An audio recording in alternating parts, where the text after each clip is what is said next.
Alo, kututula. Assalamualaikum warahmatullahi wabarakatuh. Rai lang hero group mong fo landos tuna la tong yalla video jamma kisi edo mong dana ngin fo men amin. Rai video mong hankin jomi wawa no gande di tagol mo minati di tagol mo kabimbi do seda per kumi mari tankung. Rai minani do yoda tong fi kemi seba donang yo mi gande dagol ha mi mamironka gande dagol ta tangun nangilang. Min yardo mi wada nam message vocal bon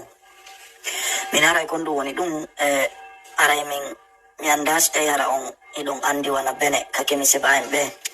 imbe men non no hewi ton tew hay so anda ton no mi tangini ara yon nani inde ton dum ma bala ngandi don jangi ara on jangi histoire ji maberi bon ara selon tradition mabbe on ko yimbe be tawata si nene jon fayda yari luttini biddon yarata sina yeso makko nene jon yari luttini siko bengo makko kadi fayda ko même chose si wona ara seeda beni ko leydi ndimi andi seeda na boy kono be wakkili to yagol ka kafeje ko be yara ma be sodo ya poti on ko be yara kono be wakkilaki yarde londe mabbe hakke ko tata ko be gerindiray ko yimbe be tawata fono kafe on dido ber ko mi hompiti e mabbe ko si on waddi goddum e réseau sociaux ko photoji maadi bione jettude ka réseau don masi ko video si be capturidi be wona e wadgol din don e sanamu yagal haray mi do andi non i don gertude mo e wonbe wadde si fadin piji bay ko e mako mo metti me haray ko mi fala on wiwde do ko andu don kadi ko andi tinu gollo mara déjà i don anditi kono mi taw mi addu tunden to berdon no gasa ɓeyday wallude surtout si faɓe ɗo on waɗa yaskaji ɗi moƴƴa miɗo andi ɗo wadde ɗum ɗo kono on ɓeyditai ɗi moƴƴa miɗo andi kadi ɗon ɓeydude ko andintinugol on tun o yafuta on wakkiloto haraka suudu mon on ɗanotako fayda sina hara iɗon on eto on waɗa on télécharge e ayatal kursir on faami atal ko silon on acca dum don zuwa ka suudu mon ton bimbi e kikide ka walto don veru ko mar don tan kon fawsi do mari téléphone sécurjo on don ara fayda golle makko fof ko jangugo atal ko siron ton on faami ma dum algo non ton mais surtout non si on wada yona atal ko siron ton kadi ka won kate hara don télécharge ara on hubbinay dum don continue don ino moƴƴa parce que lan andi ko yimbe gerobe goddum moƴƴano ko hakkundeji mabbe ton sibe waddi tun aray si tawi koko walanaki oya waɗa e joni photoji makko ɗin wona e pikkugol ɗi wona e ɗumannagol ko vrai yimɓe sanamuɓe mi ɗaynata on ɗum ɗon ɓay noon ɗe gandi sanamon si tawi woni allah faabaki on tigi sanamon nangay a waray ko wakkilagol enen ko allah woni ko ɗaɓɓirten faabo ko kanko woni faabotoɗo yo allah faabo en hen torki allah amin haray ko wakkilagol dolno yasgarji ɗi moƴƴa mi ɓeydon tun andintinnude wondema ɓeɗo ko yimɓe tiiɗuɓe sanamu yagal ngal moƴƴa non ko hayɓe tippi teppere wotere sagu maɓɓe ɓe anda e sanamu ɗum sino wawi wallitade ɓe ɗum ɗon wona noon feere kamɓe goɗɗo si ɓe sattodiri na noon no gasaɓe fo surtout wona ɓe ka capital seeɗa kono na fayda de taminnu ɗum ɗo par ce que min ɓe ka capital ɓe mi andi ɓe fo maɓɓe ko ɓende mi andi ɓen ka capital Cotonou on faami capital maɓɓe Cotonou ɗon mi andi déjà koɓe fof ko gotum fayda si wona aray ko julɗo maɓɓe tinni ɓen voilà ay mi juutini o yaafoto assalamu aleykum warahmatullahi wabarakatuh وعليكم السلام ورحمة الله وبركاته أعوذ بالله السميع العليم من الشيطان الرجيم بسم الله الرحمن الرحيم mi anda si to ngara no nanade do yete lando ne ko mbien déjà la min wansa mi salmitike ma timbe madina ko foteta mi yido kanyon kadi gawloji mi yi kadi alimu mo Allah no jarramata hajja Ousmane mi hiwritike ma bubaso ni 650 hombo kanyon kadi do madame Fatmata Ba mi hiwritibe kebe kambe kadi mojjano be do no mi anda sina tante be an Zakaria Diallo donc là on est déjà Yagouba Kiskini on est 700 رب اشرح لي صدري ويسر لي أمري واحلل عقدة من لساني يفقهوا قولي ربنا علمنا ما ينفعنا وانفعنا بما علمتنا وزدنا علما نافعا واجعلنا للمتقين إماما وإن يكاد الذين كفروا ليزلقونك بأبصارهم لما سمعوا الذكر ويقولون إنه لمجنون وما هو إلا ذكر للعالمين وما رميت إذ رميت ولكن الله رمى بل نقذف بالحق على الباطل فيدمغه فإذا هو زاهق ولكم الويل مما تصفون قل جاء الحق وزهق الباطل إن الباطل كان زهوقا ما جئتم به السحر إن الله سيبطله إن الله لا يصلح عمل المفسدين وما هم بضارين به من أحد إلا بإذن الله وما هم بضارين به من أحد إلا بإذن الله وما هم بضارين به من أحد إلا بإذن الله اللهم صل وسلم وبارك على نبينا محمد وعلى آله وأصحابه ومن تبعهم بإحسان إلى يوم الدين أما بعد. Nous sommes aujourd'hui le jeudi 17 août 2023, il est 21h passé de 5 minutes en temps universel. C'est la même heure à Dakar, c'est également la même heure à Freetown, c'est la même heure du côté de Morovia, sans oublier ceux d'Abidjan, Adjamé, Gagnewa, toutes les contrées de la Côte d'Ivoire. Aujourd'hui, ça parle beaucoup de ce pont qui a défrayé la chronique et qui a fait saliver, qui a fait couler encre et salive et qui fait saliver certaines personnes qui aimeraient la voir, a signalé que ce pont, c'est le fruit de quelqu'un qui est panafricain, mais qui est haï par certains qui se disent être aussi des panafricains. Alors, dans ce cas, une intelligence, une certaine lucidité s'impose, à savoir qui est véritablement le panafricain, quel est le vrai du faux, qu'est-ce qu'on appelle panafricanisme.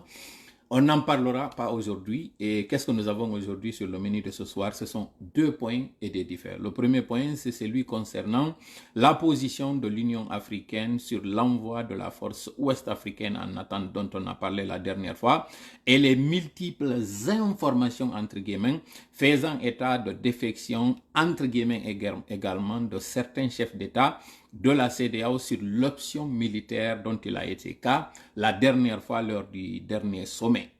Qu'en est-il réellement et pourquoi toutes ces agitations ou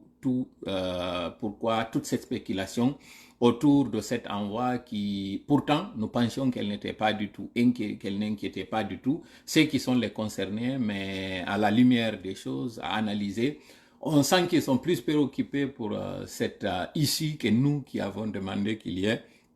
cette intervention. Deuxième point au menu de ce soir, sont les dossiers de la CRIEF, entendez bien, la Cour de répression des infractions économiques et financières, et le non-lieu qui a été prononcé en faveur du richissime homme d'affaires devenu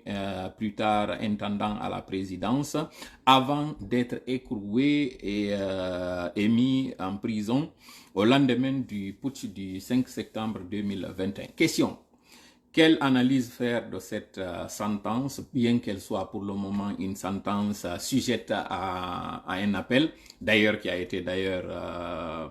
posé par le procureur, et quelle pourrait être sa conséquence sur les autres dossiers en cours de traitement. Il s'agit donc de Kassori, de tous les autres OIE sans oublier. Voilà, c'est ce que nous avons aujourd'hui comme point. Le troisième, c'est celui des divers où nous allons parler de la cherté de la vie, de cette tornade qui va s'abattre bientôt sur la Guinée au niveau du marché. Nous parlons là de la cherté des prix. Il y a actuellement une tractation entre les opérateurs économiques et le ministère en charge du commerce justement par rapport à cette hausse de taxes douanières, par rapport aussi au prix à l'achat des produits, donc les pays fournisseurs, le prix du transport, comparativement tous ces frais-là réunis versus le pouvoir d'achat aujourd'hui du Guinéen qui est en train de se casser la gueule. Et nous parlons également aussi de cet autre tweet fait par Ousmane le Bûcheron, qui a encore une fois fait parler de lui, et nous allons en parler nous aussi pour étayer un peu les faits et vous expliquer qu'est-ce qui est réellement la mission qui a été donnée à certaines personnes qui ont été cooptées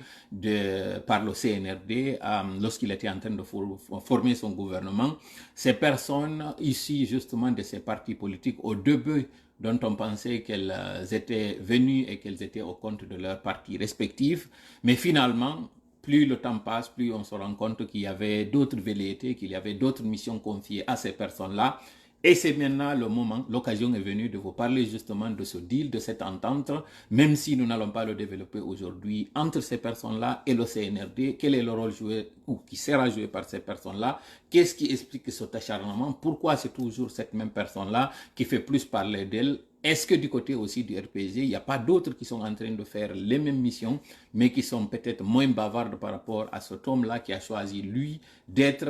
toujours au devant de la scène pour toujours faire parler de lui, afin que justement que l'une des missions pour laquelle ou pour lesquelles il a été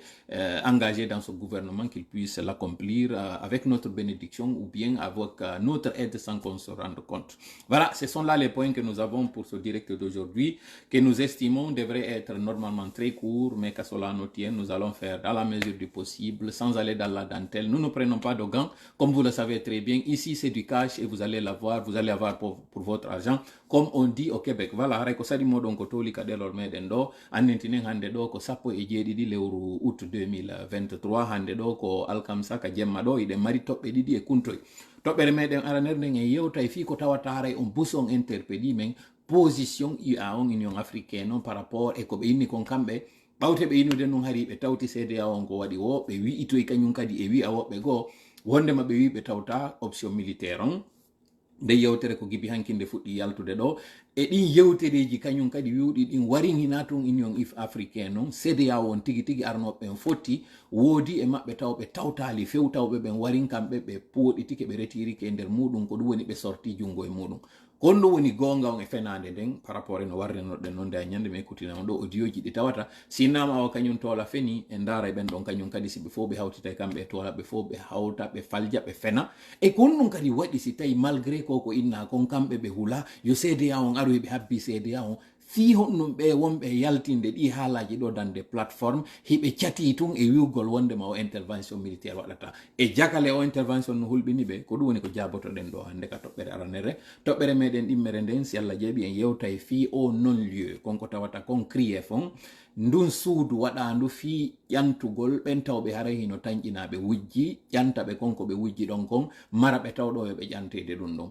konko tawata kon noon en nani goɗɗo e ɓe kohoɓe nun ngullamo fukkingu ɗo ko ɗum woni wiyeteɗon Silla Birguete tawɗo on ko jooma jawdijo moƴƴa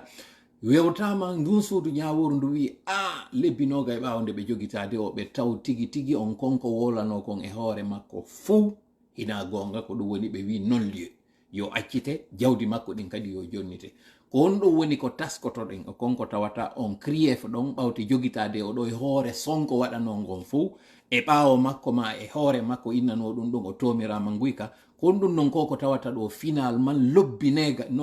lebbinoga e ɓawo o jogitede ɓe tawi wondema hina gonga nun yo rew kulle jemma e ko honɗum ɗum ɗon ko waɗi ɗon ko battinta kadi e dossier ji luttuɗɗin ɓen wonɓe nder ton e ɓen tawɓe harayno habba e nder ndun suudu ɗon ko ɗum woni ko jabotoɗen ɗo hande si Allah jaɓi toɓɓere meɗen tammere nden en daaray si Allah newnani en yewten fipiji ɗiɗi konko tawata cogguli ɗin ino sattude ngal poɗodiral wongal hakkude ɗo opérateur économique ɓe ɓen e ministère du commerce on ka tawata kamɓe tigi ɓe taskike ɓe ndaari charge ji ɗi ɓe wona waɗanedi ɗin ka taxe ji ɓe ndaari ka sous région ɗon ko jelu woɓɓe e maɓɓe wona yoɓinede en yewta e fi ɗum ɗon on ngal poɗodiral ngal tawata eno watta hoore maɓɓe wiwgol ko kamɓe woni e sattinde cogguli ɗin alors que noon ko cordon douanier on tigi woni e écrasade e hoore maɓɓe e ndaara no yewtiren ɗum ɗon yewten kadi fi o tweet mo tawata on yiiɗo Ousso Falima kañum kadi ko waɗi ɗon kon porte parole kañum CNRD on ɓayna o porte parole gouvernement mo wodaka ko on ɗum waɗi si tawi o yalti kañum kadi o wowliti kañum kadi fahin joni noon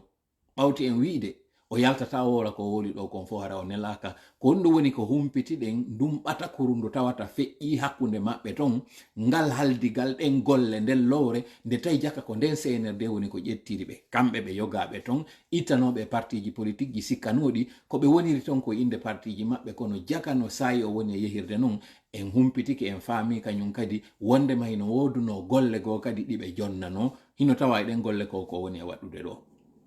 yewta e fi ɗum ɗo fof si Allah newna ni en sina ɗum nattiro en e ACW on si Allah jaɓi fo e muɗum e yetti Allah taw ɗon ko kanko woni ko newnani en heɗintingol nde jonde ɗo en torike mo no newnirani en heɗintingol nde jonde ɗo yo hollu en hiɗen seedi ɗo e hoore jaam yo waɗande en jonde barkinade yo wuufinan konko wondi e sawaba mi fuufa ɗum ɗo no ɓuri e fewirde si mi waɗi ɗum ɗo noon yo newnan on onon kadi nano faamon hutoron heɓa nafa ko mi yewti kon onon kadi heɓon nafa ko yewtuɗon kon yetten noon Allah si ɗum ɗo waɗi sabu haray ko kanko woni ko hawrindinen e sawaba kanko woni ko bagori e moƴƴere makko nden moƴƴere nde yurmede makko nde tawata eɗen joopi hiɗen torimo yo duumin en e mayre sina ɗiɗo noon fof mi aro fawñade faljude ma fayude haray ande konko mi falji ɗon wurton konko mi fawñi ɗon famon konko tawata mi acci lelli ton sina ɗiɗo fof ande seytane no wawi arde ɗo faljinanmi ka yewtere ma faljina on ka faamu waɗa mi feggo ma ɗum mi morto e kom kumoni e yewtude ma on non ronkon famude komi fandi kon tigi tigi en torike noon Allah yo raɗomo ka jonde meɗen ɗo no raɗornomo ka lamateri makko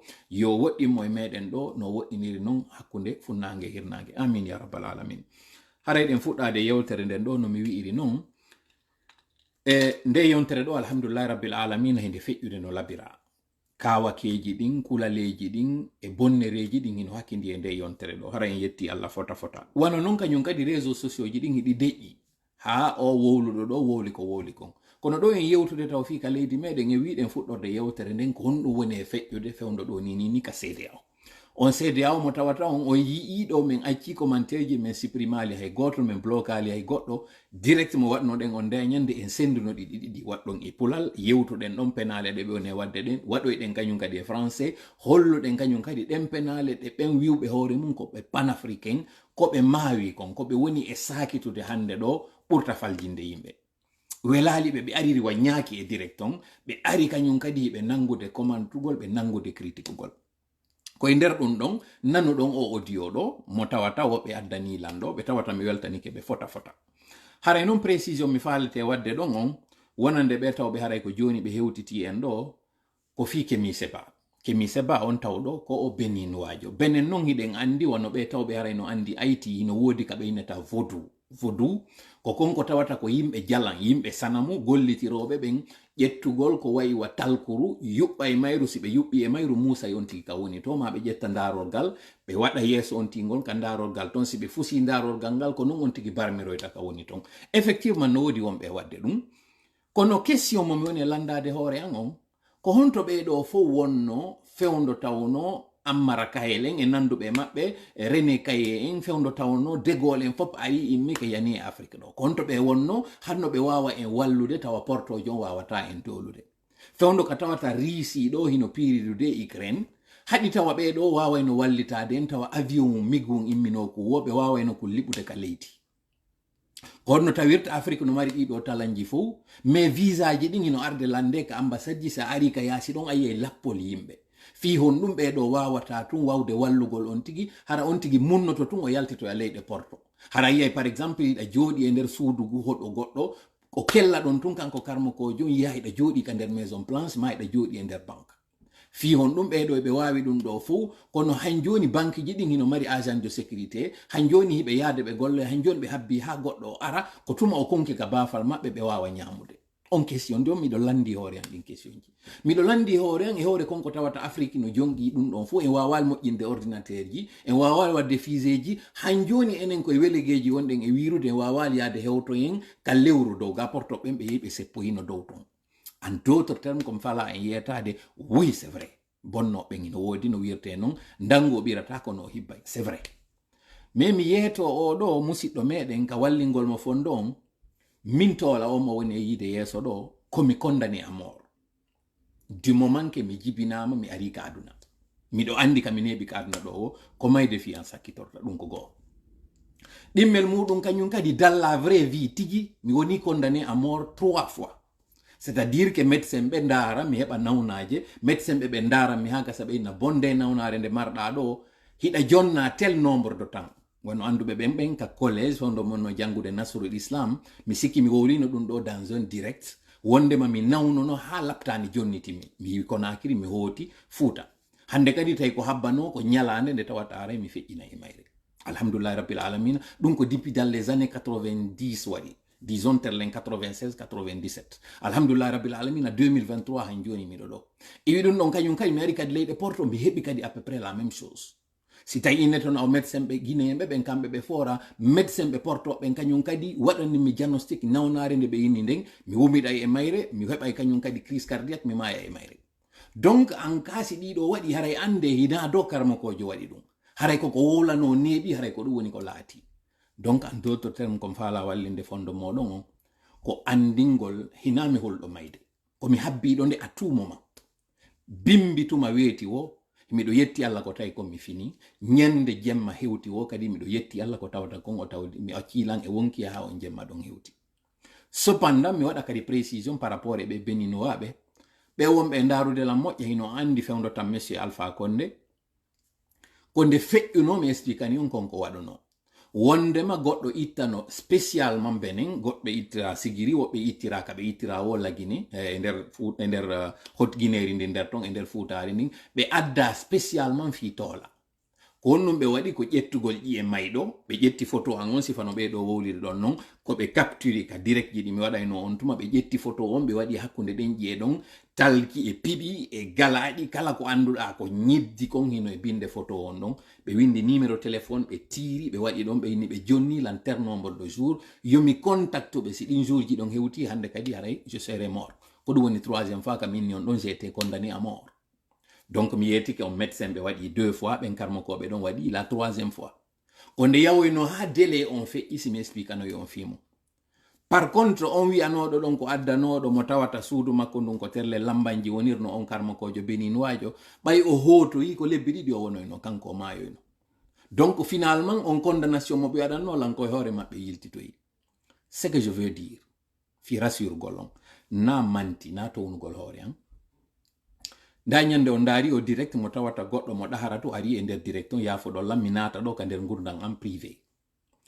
mi expliquani on mo ɗahara to ɗon minni ko e ngon hoɗo ɗahara to ɗum ko entre Dialajan e Pakour e nder Sénégal on ton mi ati nande pour la première fois mo wiwgol Jalan mi expliquani on yaare imminano nde fiyo nde ar nde fiɗanmi nde ar nde sori ley kami jooɗino ɗon ko goɗɗo inni miɗa jooɗi e yaare mi ɓanti tawi effectivement yaare nden miɗo jooɗi e hoore mayɗe nde fiɗano lam na doole am ko Allah waɗi mawɓe tawi no jooɗino ɗon ɓe expliquani mi ɓeyni nde jaare ko imminande on hino wuuri han joni wiyeteɗo Jamburia Ousmane ɓeynatamo o yawno gollo e Arabie Saoudite en tant que chauffeur ko ɗon mi arnoɓe mi tawi ɓe ɗon ko chauffeur jo kañum Bappa Tidja patron ɓe ko ɓe mi ati gollande affaire chauffeur yagal sengo labe pour ceux qui ne le savent pas yaare nden nde fiɗunomo quelques jours ado mi arde mi hewta ɗon min kadi mi aroyi yaare wotere nden kadi fayin immina a femma yaare go immintinoya nde ari nde sori kam mi jooɗi ɗon mi andali kono nde memanoɗon nde fiɗanoɗon ɓay ɗum ɗon on feƴƴiɓe mawɓe ɓe yeetilam ɓe inni toola na toola nden ñande ɓe noddunolam on tuma hari na toola mi noddirte no ɓe noddirin mi inde anden ɗon ɓe mawɓe jeeyaɓe ɗon ko ɓen atila wowlande fi Jalan ɓe inninmi wota hulu gaño ma hulu giɗo ma on non gaño ma ta monanomo fi ko wonma kon waɗude sabu na an o monani koko marɗa kon ko ɗum o monani ta añomo ta dartomo ta on fotu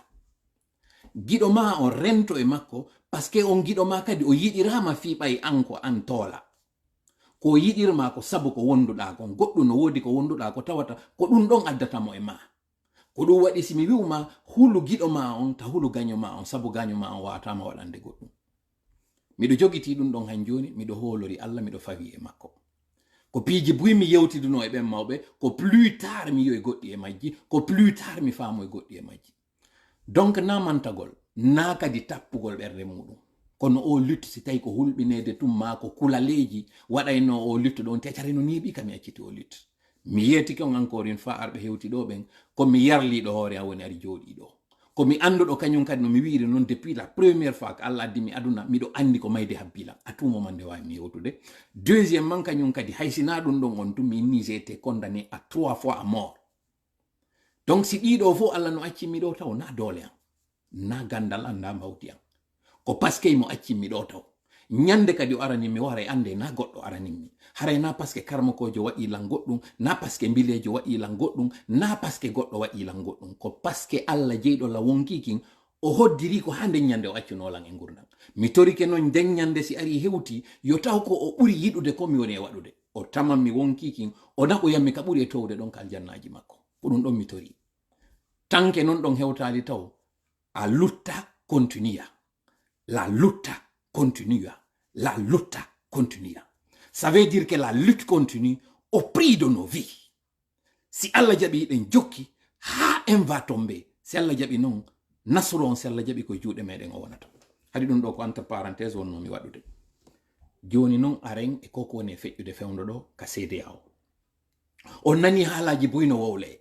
ɗi tawata no mi wiiri noon kamɓe wiwɓe ɓen ko ɓe panafricain ɓe wiwno en kamɓe il n'y aura pas de consensus il n'y aura pas ceci il n'y aura pas cela CEDEAO on c'est des corrompus union africaine on honto ɓe wonno mais ce qui est curieux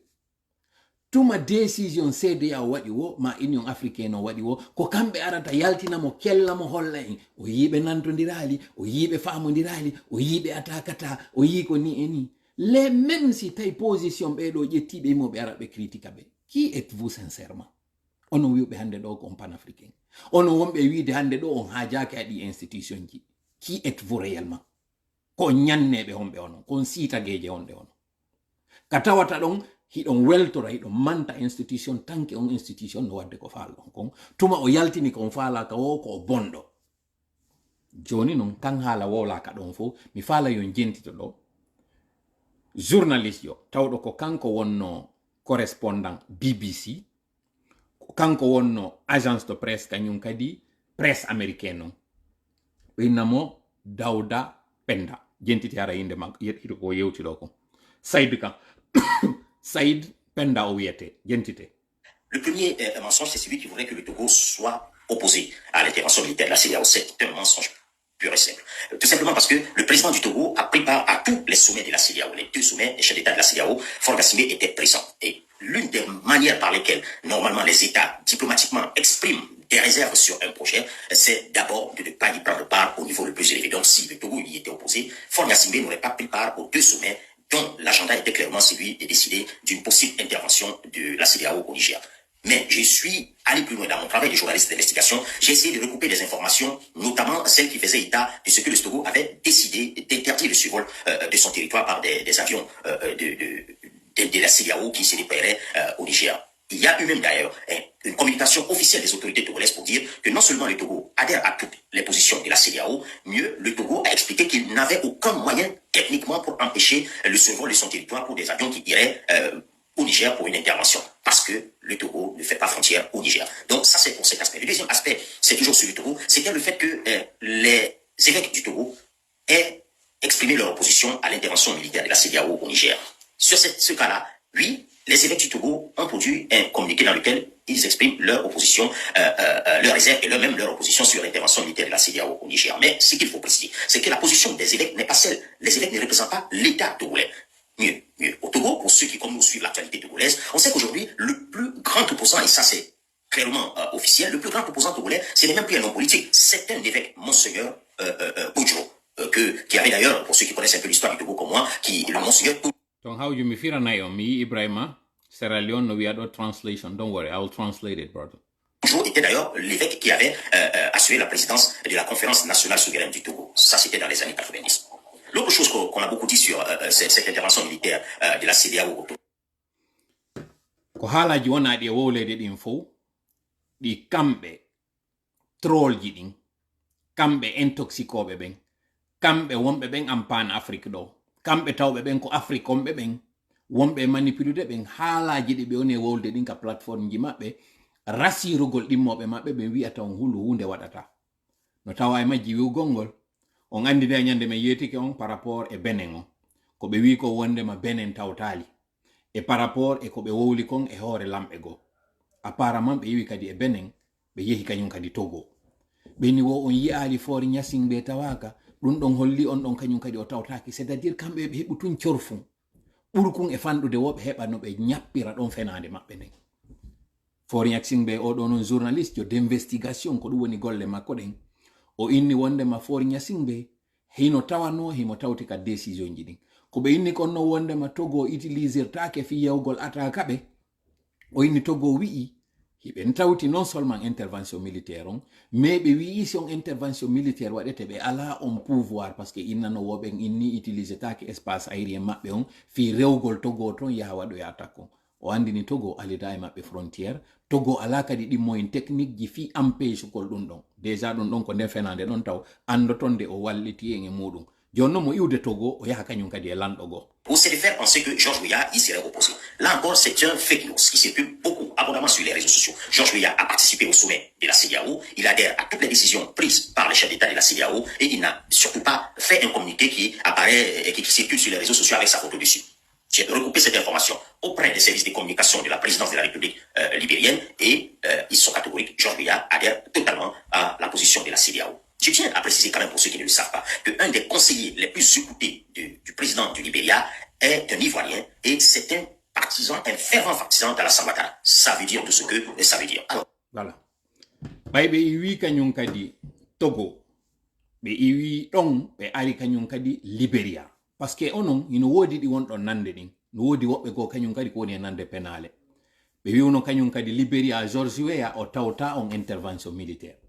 ɓeyni d'ailleurs Georges Weah waɗi communication mo ɓe ƴetti photo makko on ɓe waɗi ɗon ɓe windi bindol ka wondi ɗon o winni o tawta kanko intervention militaire oɗo journaliste d'investigation non wi'i wondema non seulement Georges Weah no tawti mais conseiller jo Georges Weah go ka pays makko ton ko militant jo RHDP ko ɗum woni parti kañum Alassane Dramane Ouattara on o inni faame ɗon non ko faala ɗon faamude kon joni noon min ko honɗum mi faala on faaminde konko wi ɗon faame ko faamuɗo wo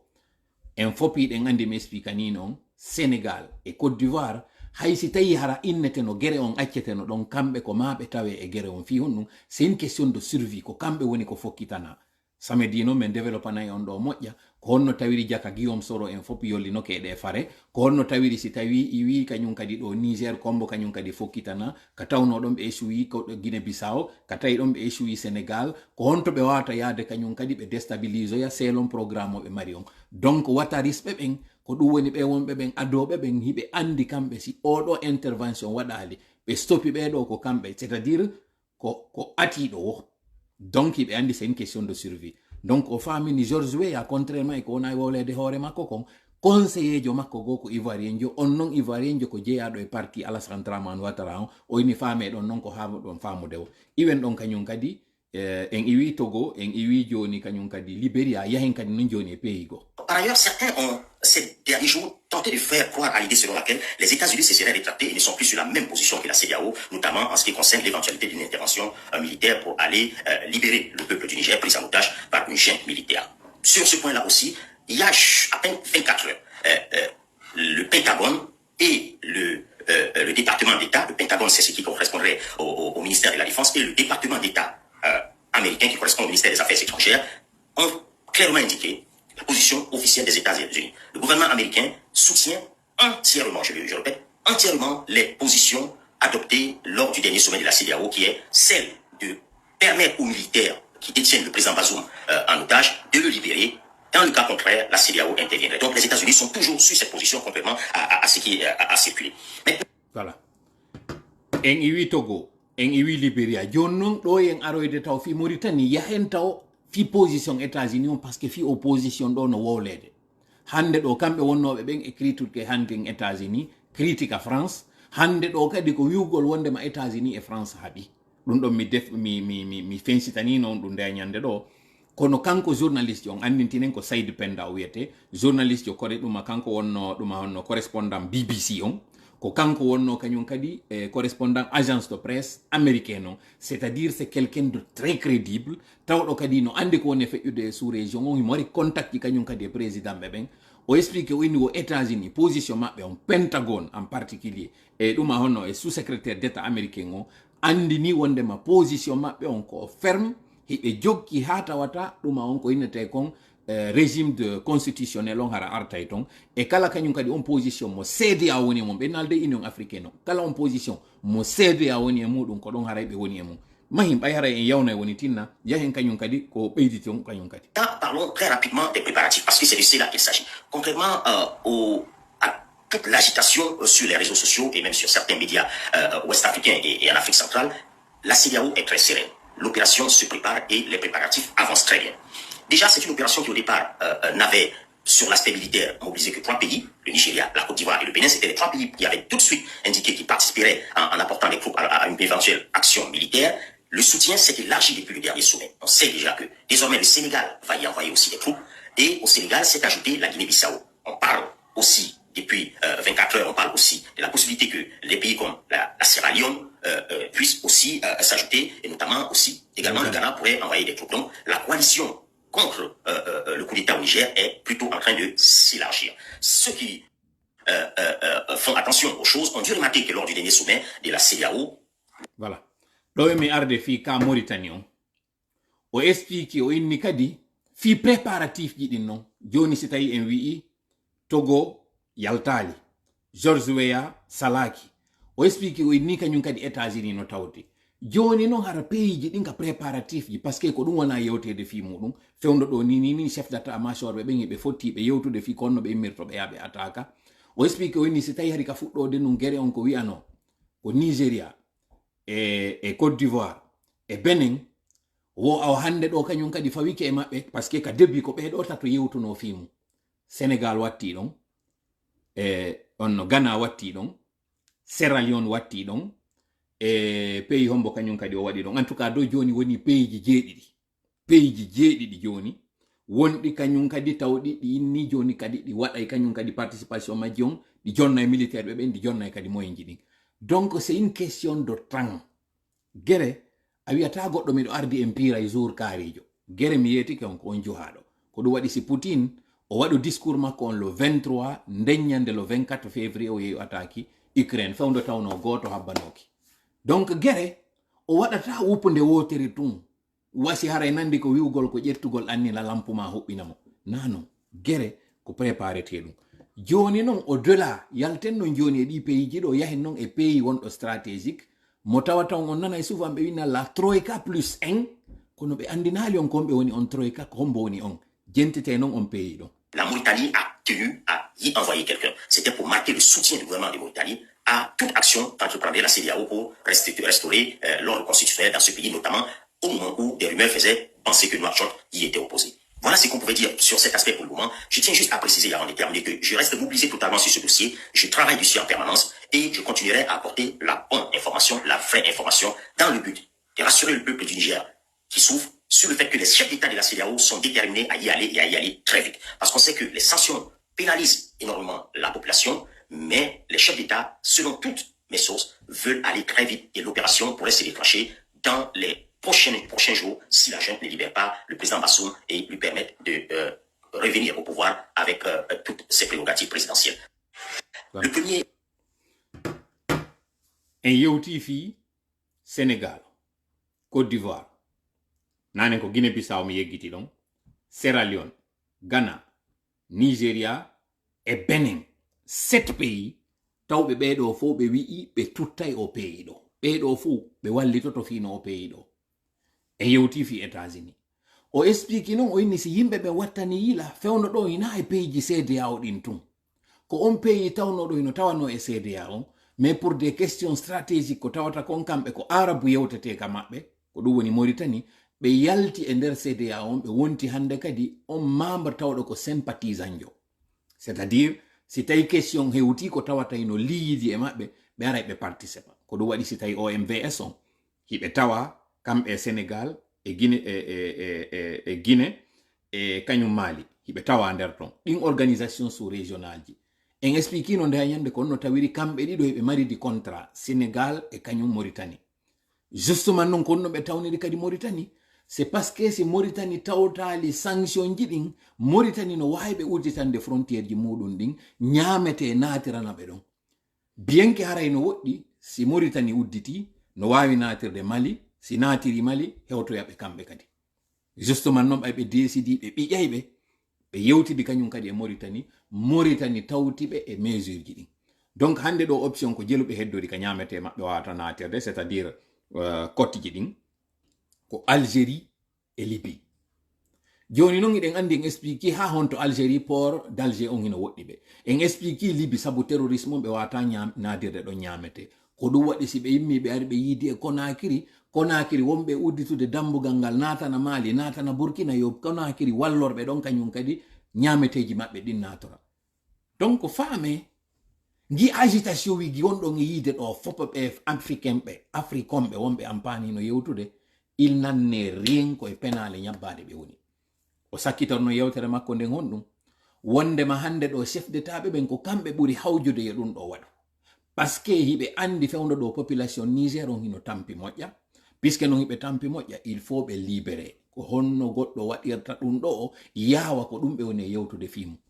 donc koko nanoɗon ɗo hankin no inne Union africaine on tawta faame taw hara Union africaine on arwigol tawtali CEDEAO on ko ɓe indépendant ko ɓe souverain par rapport e Union ɗuma honno africaine on en d'abord watti ɗon non kañum kadi hina Union africaine on wi'i tawta Union africaine on ko wi'i privilégie yo waɗe konko ɓe innata dialogue on kon parce que ɓe andi conséquence ji ko waɗoyta ɗon ɗum hiɗi mari répercussion e sous région on ɗon ɓe naali ɓe tawtali ko ɓe inni ko yo ndaare ko honno wawirte réglirede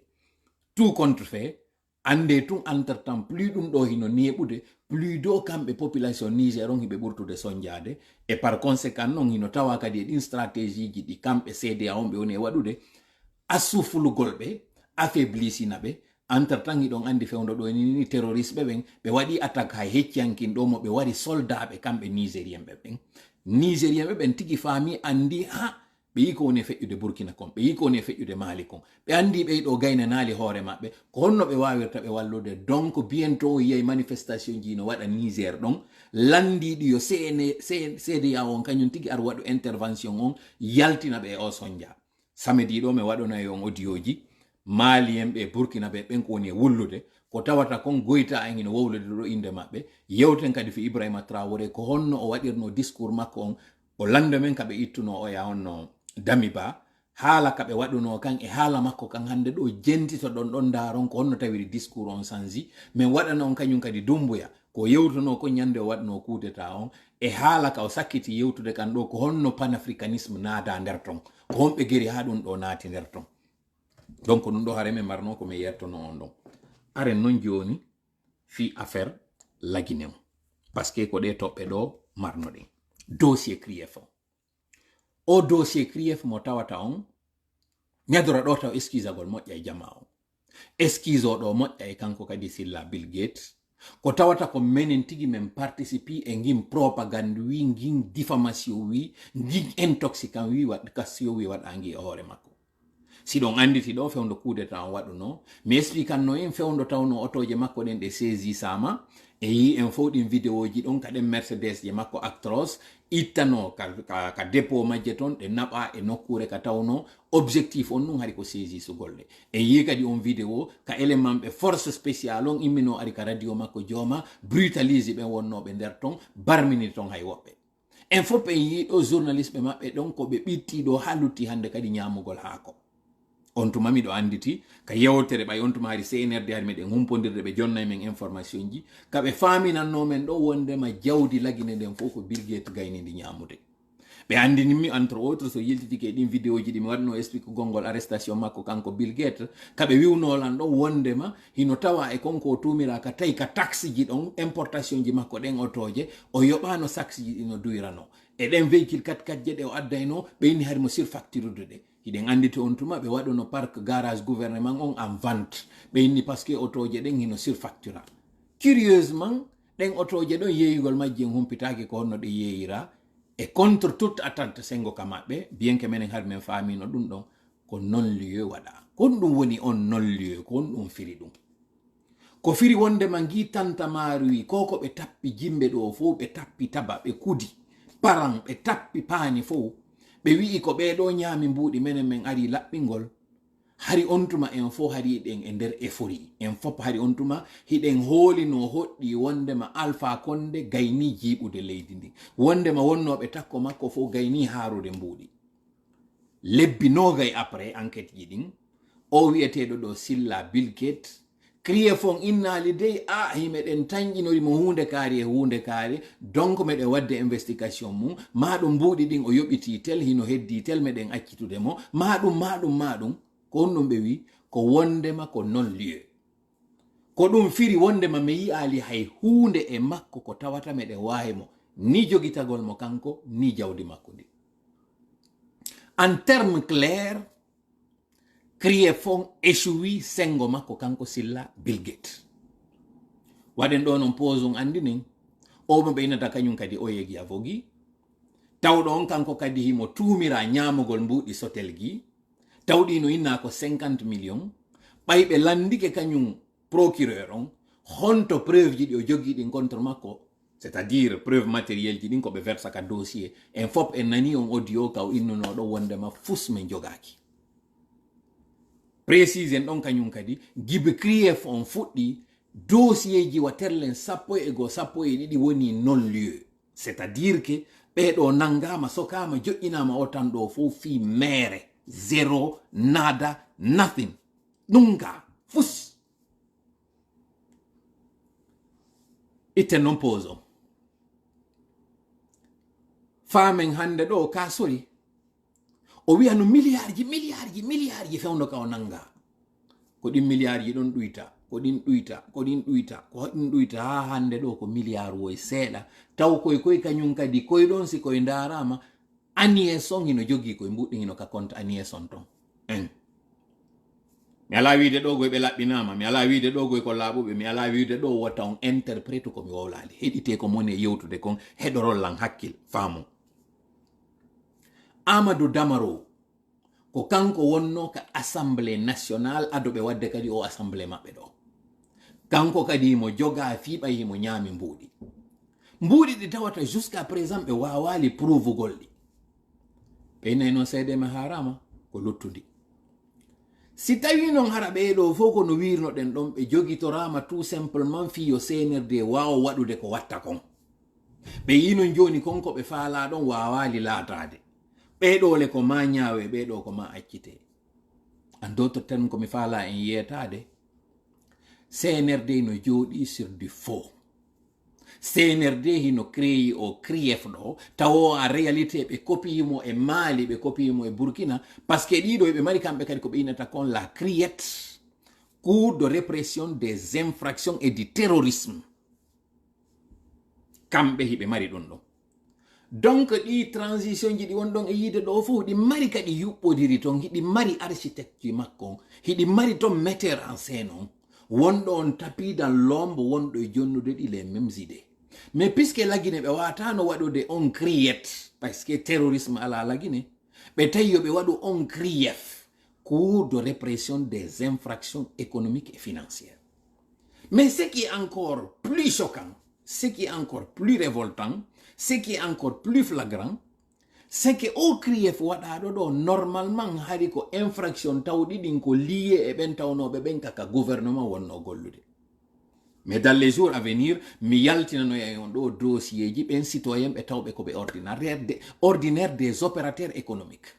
mais puisque enen jama meɗen on hino no wowtini tawgol ngol si ɓiƴƴama naɓama seraɗa ko e ƴettu mbuɗi jonna fi no accitire ɓe julaɓe ɗo yaltali sur la place publique andingol ngol wondema ɓe saisi sama biyeji maɓɓe finalement yaha nder ton ha inna addu goɗɗum jonnumen men accitama yaha par ce que dossier on ala fus kono ko ma ɗum ɗo waɗireni mi yetinoke on ñande goo mi inni Allah hakke ma ka tawi fi justice on himo mawni fi mum ko ɗum waɗi si o towri kammu ngun o yehi o wengoye peese ɗen dow ton ko ɗum si o daali baada ausbillahi mina cheitani rajim ka suratu rahman wassama a rafa'aha wa wada al misan wo asama on o townimo o ƴetti o joƴƴini peese ɗen o waɗi ɗe ka dow ko ɗum o waɗi justice on dow hoore piiji ɗin fof hande ɗo noon malheureusement ko o justice ɗo woni piétini o woni ka ley kono no habborɗon ndin leydi ndi tawata justice on ko instrumentalisé justice ala justesse ala goto wona juste ko honno ndin leydi wawata yarude yeeso gibi tan Sékou Touré ha hewtango hande ɗo enen en ɓurtay tu woni yiltitade ɓaawo parce que justement koko innete nunɗal peese ɗen ala ka leydi meɗen ɗon sikka noon Allah yurminay en e hoore ɗum ɗon sikka Allah accay en hiɗen hiisi e hoore ko tawata ɗon en gollitirali konko ƴetti o ɓurni townude ka dow à savoir la justice et la justesse hiɗen andi Allah n'est pas que juste il est la justesse il est la justice hande ɗo noon enen c'est le contraire donc yo Allah ji sellu faamu yo Sidia Touré faamu yo kala on tawɗo hande ɗo ndu lulluru no fewtina e makko par rapport e o CRIEF ko komin wowlani on ko mirage woni o CRIEF il ne repose sur rien fus ala e muɗum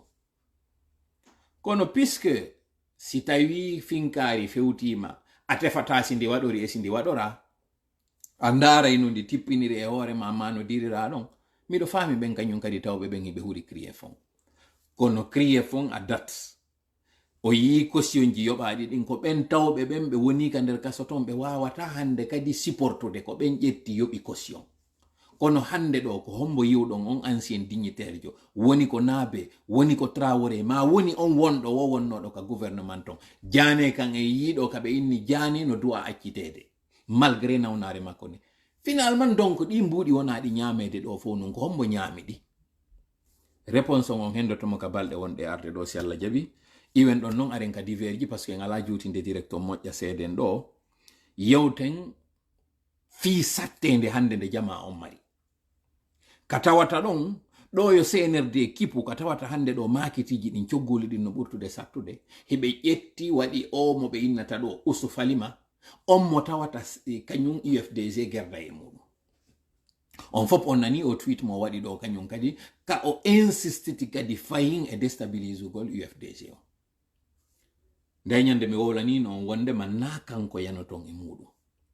ko kanko Mamadou Doumbouya neluɗo mo awa e wawi humpitade noon kon ɗum wonno diilon hakkunde maɓɓe kon ɗum waɗi si hande ɗo mo wadde pression c'est parce que justement o faami kanko e ambassadeur France on ils sont sur le départ ɓe iwa e woni donc kanko Mamadou Doumbouya o décidi o waɗa e décret o itta oɗo ɓay noon himo marno mission o foduno inni jonnelan tun quelque mois min mi ɗanni nayi fi o parti miɗo mari popularité mi wawa raɗade o mi wawa wadde ɗum ɗo mi wawa wadde ɗum ɗo en quelque mois haray mi gayni récupérde kala ɓe wiyeteɓe décideur ɓe nder parti on ton parce que j'ai les moyens mi wawa wadde manipulation on nder ton kanko sellu haray si wiyama ɗo quelque mois haray fi makko accama wowlede ɓe tawi il nanne rien ko hande sellu ɓuri wonde populaire ɓe tawi hande kadi han joni konko ɓe waɗi kon fo yeehi merente. Il faut donc sortir les gros moyens. Il faut hande kadi non o famina mo wadde golle makko den. En d'autres termes, mission makko mo jonna on ko ma o holla mo waɗude mo. Encore une fois fame o koptiraka ka nder gouvernement ɗo parce que mo wawi goɗɗum o koptiraka ka nder gouvernement ɗo parce que hari UFDG no yiɗa non o koptira nder ton no woɓɓe go kañum kadi koptirano ka RPG fi ɗanningol ɗi principal parti politique ɗi ɗo ɓe wi en ɓe ala kamɓe candidat mais en réalité ɓe sponsorisude ɓen tawoyoɓe ko ɓen immoyto e inde ɗin parti ji ɗon fewndo ɗo ni so yi RPG kañum kadi monsieur Alpha Condé kanko kadi o memminike ka woni ton ko parce que o faami piiji tati go'o no mi wiri on non jaatigi makko memminike ka CEDEAO réseau ji makko ɗin fof kanko monsieur Alpha Condé ɗi memminanike hande ɗo gentije ɗen donc o andi mangore nde nde ɓendi en deuxièmement kañum kadi o faami wonde maka o ɗani ɗo hino wodi projet wona ɗo waɗede hoore makko so fanki non o projet ɗo waɗama e hoore makko parti on ɗano to mo décidi non ha ñande o yawte fure makko on ma ƴetteni ɓi goɗɗo go wata immade ɗon mo tawatana kanko famotiri e muɗum so wattani yila o ala wolde fi damaro o ala wolde fi kasori yahe moƴƴa tefon kon ɗum haɗi monsieur Alpha Condé wowla fi ɓeɗo troisièmement enen de moindre o faami kadi hakkunde soriɓe nder ton feefa fee o faami goɗɗum ino fokkiti nder ton joni noon so nanimo wiide ɗo wondema ko retour makko on fi lannitagol transition on himo andi ɓen soriɓe wonɓe nder ton hande ɗo prépari ɓen hiɓe andi si ɓe waɗay ɗo kumaɓɓe on ɗo o wawa latade ko wiwgol ngol awa neɗɗo lannitoy to hande kadi transition on faame ɗon ko hano ɗon famude kon hay simi fen sitata fo joni noon sengo ton kan so yiiɗo hande no memminiroyde sengo kan o yiiɗo CNRD déjà ɓe yalti en campagne on fo on yiiɗo ɓeygu makko kanko Doumbouya ko yalti ɗo kon hande ɗo ino waɗande ɓe campagne tawo on hina o première dame parce que poste de première dame on taw déjà alaka constitution meɗen e an hoore ɗum ɗon kañum kadi quelle est l'opportunité quelle est l'occasion quelle est en fait la raison ko tawata kon hande ɗo ɓe yaltay ɓe waɗa mouvement de soutien ji par ci par là si ɗon anditina ñande mi wowluno e talata on artoy ɗon kañum kadi mini on ɓe memminiɓe kankan ɗo ɓe accitay ɓe hunde waɗetake maɓɓe kono yoɓe heɓu ka ɓe ɓaroro yoɓe wi'a wondema si min salike manifestation wonɗo en faveur amen kono min accirta on manifestation tawɗo ko en défaveur amen on fof o yiiɗo gouverneur on ko windi ɓatakuru tubani ɓe kamɓe on gouverneur jo ko honto wonno hanno tubana ɓe sukanoɓe yaltonoɓe wi pa courant pa d'or hari honto wonno si tawi ko vraiment ko gonga wonde mako yalto o fi yo buttu e leydi ndi a réalité fame CNRD no mari agenda mum on hino gollitirde ɓeeɗo kon ɗum no woni haray ko lannitorte yewtere nden ɗon ko ni tigi warrete on no responsable ɓen ka UFDG wota on jaabo mo kanko usu o dimbay woni lenkikin o ndaara ko jelu ɓenduɗe woni ton saamoje tanke no mo wiide bisɗon wiide mor kanko haray himo hollude mo wadde golle makko ɗen haray no hollude han joni qu'il vaut quelque chose et que mo wawi déstabilisude parti on. Ce qui veut dire en d'autres termes, plus il doit répondre, plus il doit hollude qu'il est encore une capacité de nuisance, qu'il est un risque potentiel. Wotan jabo mo few. Patron makko ko on jaboto non. Ko on kadi fewtin ton kanonji din e hore muɗum. Ko on ɗon pression ukketi e muɗum. Préparé moƴƴa goɗɗum no arde ka nder sous région non. Préparé moƴƴa goɗɗum hino fokkiti ɗon. Ɗi mouvement ji ñoññiniɗi ɗo fap hiɗi habbi coup d'envoi goto. Mo tawata dans les jours à venir m'expliquanay on mo famon non na Niger woni ka fokkitana tigi tigi ko Conakry woni ka fokkitana ko Conakry woni tête d'orchestre ko Conakry hande ɗo si huɓodirama Mali deƴƴay Burkina deƴƴay Niger kan wowletaki sa nani cabinet on udditama o woni busy andu ko kuri on udditano o woni busy goɗɗo ƴetti satalde yehi ka hurgo wo sikuri on defi wureje tippinama fame donc si ɓeɗo tappi ɓerɗe maɓɓe ko accès à la mer ɓe mari on non accès à la mer fewndo ɗo mo ɓe mari mo ko Conakry donc fellite CNRD ñabbinete fellite si Allah jaɓi CNRD ñabbinete fellite si Allah jaɓi CNRD yite ukkete maɓɓe parce que e samedi ɗo min fensitanayi on piiji bus min holla on collusion wonɗon hakkunde maɓɓe e piiji ɗi ɓe woni e wadde ɗin inchallah haɗa mi tori ko Allah wonu ballo meɗen hawrindinayi e sawaba ɗo yen seedude ɗo mi faala yon heɗito ɗo 3 minutes yewtere nde sukaɓe waɗi ɗo intérêt nde la moƴƴa pooɗe noɓɓi moƴƴa jentita ɗon mi yeeton kon ɗum mi waɗiri ɗum ɗo J'étais étonnée. Oh, j'étais étonné. Allô, sentiment, émotion, Genre, je ne croyais pas totalement aussi. Il me disait, il va me parler du mariage juste encore pour être ami avec moi de plus. Après, il va me demander de sortir avec lui. Oui. Ok. Là où j'ai cru, c'est quand il m'a montré sa maman. C'est là-bas que j'ai commencé à me dire, ah, ça va, comment ça lui croit. Mais tout le reste là. Ok, bah ok, y a pas de souci. Donc, bah, nous on fait on étape on fait déjà mais yo minimum min falaka tawata ko buni ou un truc comme ça comme fala vraiment ko labi donc jombo gol mo dewgal ko dewgal sunna farila parce que ni dari ni tawi fiji daru dum non lanna taw fait on fami tawata kadi ko mbo perdata ko worbe ben perdata plus souvent jubbe gañu gol wara jomba mo jama do après maintenant bay mes série donc on est donc quelques jours et mais hidani si me hidi men jori ke taway goto halta quoi on fami tawa connexion ala entre men menen ɗo min joɗoto ɗo min non ɓe wawi joɗade 10 minutes hara ko min hiwrodiri ɗum salwi nene ma e baɓe fof ɓe jam fami on no jam ladine hatti ɗon mi yewtata jonno imagine ko goɗɗo moynuɗa a jombay oyni joni ok on jombidira e ma autre mais hara e connexion ala entre bon parce que si min hiidino tawi si min hiidino o fait haymin waɗa haymin waɗa ɓuuɗe no min yewtira ka ari yewtatano ha mi inna cousin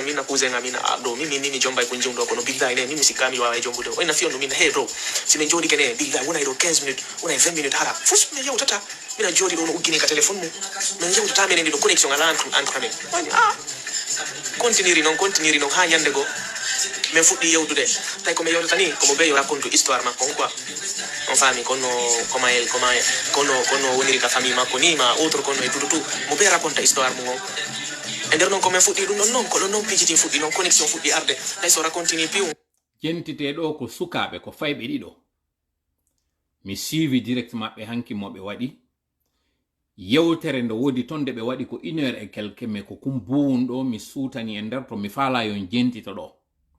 ɓurɗo mawrde en o maɓɓe no gasa duuɓi ko duuɓi 25 no gasara o mari si ɗuuɗi ha la plus jeune qui est la femme la fille mais devenue femme peut-être ko terle wano 20 ans aray o jogi 19-20 ans mais jentite yewtere nde o yewti ɗo nde tawata nde interpellira nde mi faaloyte fensitanoyde en yeeso jentite ɗo moƴƴa parce que ko mal ko fléwo mo jogi ɗe fewndo ɗo e nder société on koye pay koye ɗo no mindori en en quelques minutes ɓe addi ɗo quelque chose qui devrait nous inspirer hiɗen andi suka jiwoyno ɗo mo ɓe innata ko honno mo yandi ti honno Touré mo tawata kanko e copainjo makko ivoirien jo tiktoker ɓe tawata yimɓe mabbini ɗo fi muɗum mais curieusement si faɗi exemple ji ɗo ɗi bon exemple ji ɗo en mawninta fi majji en yewtata fi majji ça passe sous silence ɓeɗo inspirata jeunesse on exemple mo ɓe waɗi on expérience maɓɓe on ko honno ɓeɗo tawiri yentite ko ɓe yewti ɗo ko min kadi ɓe raconti min tawa coïncidence no pas en fait en famille ɗon no mi yewtiri o no mi yewtiri min tawa ya tellement de points honno de wiyete des points en commun et tout min tawi on a un truc en commun quoi c'est comme ça on a commencé à creuser on a commencé à parler à chaque fois on se raconte des trucs m'explique anamo comment je fais mes trucs ou comment j'étais tout kankadi mo explique min tawa c'est ça coïncide au fait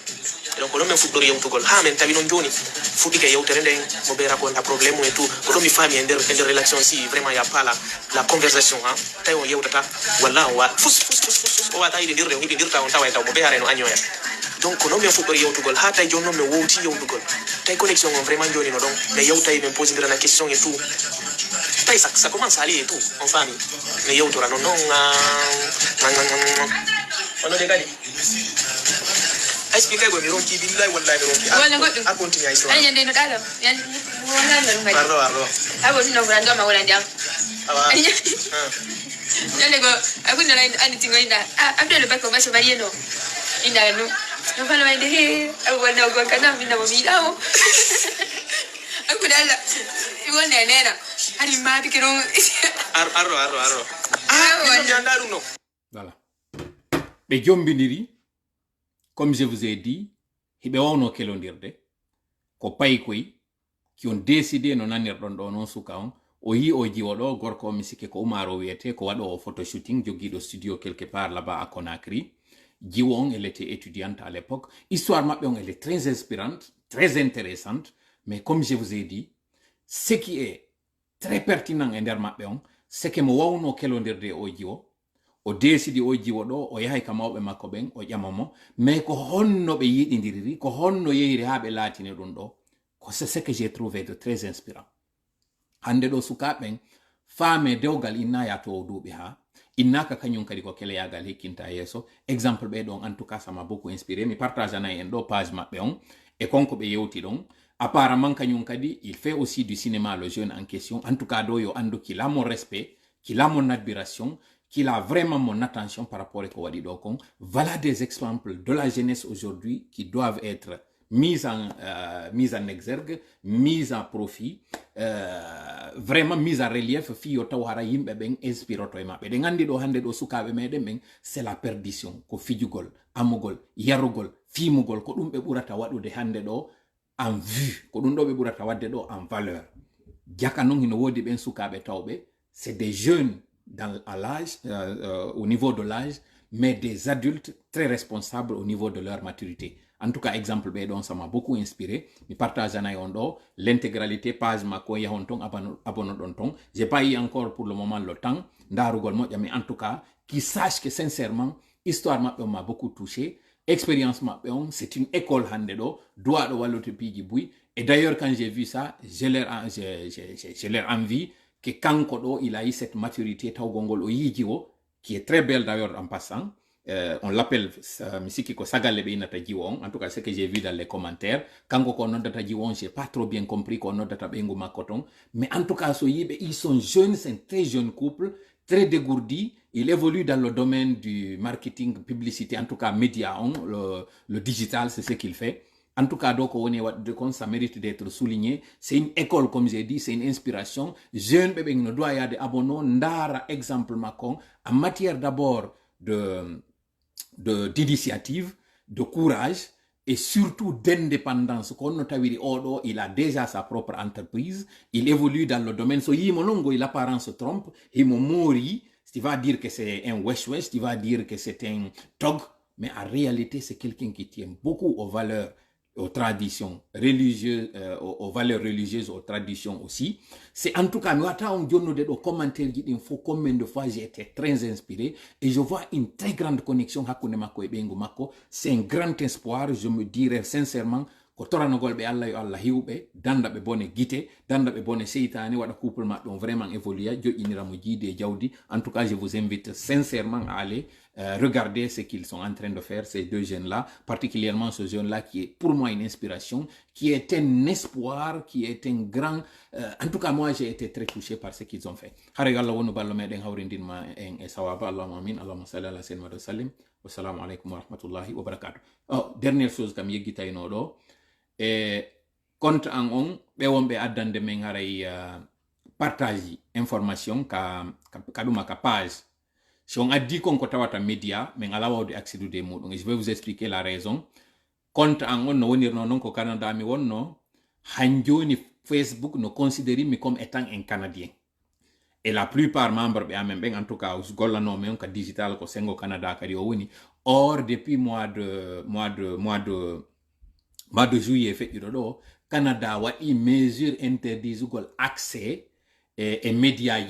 dans leur territoire. Kala ko woni meta hande do RFI awata yade sur Facebook ya awata yade do yi aton TV5 awata yade kala ko innete media ji min lokoji din film espace Guinée Matin Guinée News kala di media ji do son partage ni men article tawdo ko dido on n'a pas accès. D'ailleurs hay page ji din kanyum kadi Facebook tawdi din haray no windi e mudum media hibe wadi reduma honno hibe wadi restriction awata yade majji ton parce que c'est considéré comme étant un média. Donc hay o page ro wobe ni la wonterbe sengo Canada qui n'arrive pas à voir la page là parce que ino windi e mako na blog. Donc haray le conseil que je vous donne yahe ka paramétrage ji der ton iton ko wendi kon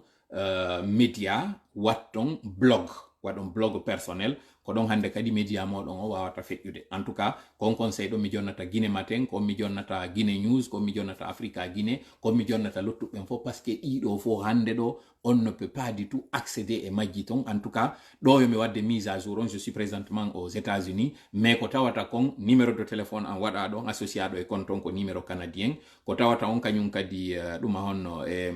paramétrage ji ɗin lieu on kañum kadi so dari ka compte en personnel hino windi ton wondema ko Alberta mi woni Colombie Britannique plutôt on ville wonɗo non Colombie Britannique ɗon hino holli wondema ko Saint George. Donc alors que no mi wiino ton kono han joni Facebook no considéri que wondema miɗo jooɗi e nder territoire canadien on. Donc je n'ai pas accès à tout ce qui est média, je n'ai pas accès à tout ce qui est information fewɗo. Donc son addani men goɗɗum ko tawata ko article haray copier article on ko woni e makko kon waɗon ko ɓenta kon copy paste, c'est-à-dire copier et coller waɗon ɗum ɗon ma waɗon capture d'écran ko woni nder ton kon, sinon on peut pas accéder e konko adduɗon non. Si ko vidéo télécharger vidéo on adda non même men daramo, sinon on ne peut pas avoir accès. Donc hande ɗo ni LCI ɗuma honno TF1 RFI TV5 BBC kala ɗi média ji ɗi anduɗon hay Radio Canada taw ɗon ko radio maɓɓe on n'a pas accès. En tout cas nous qui sommes en tout cas catalogué comme étant résident au Canada, on n'a pas accès à ça. Donc, comme dernière information dans les divers, ando wonde si me réagit ça les go wondo men e wadande partage, c'est parce qu'on n'a pas pu ouvrir le fichier en tant que tel, on n'a pas pu accéder. Andon kadi ara page on do si on wawa mo ara yude moƴƴa fontirbe sengo Canada ben haray ko konko tawata ko restriction haray no wada e makko. Assalamu alaikum wa rahmatullahi wa barakatuh.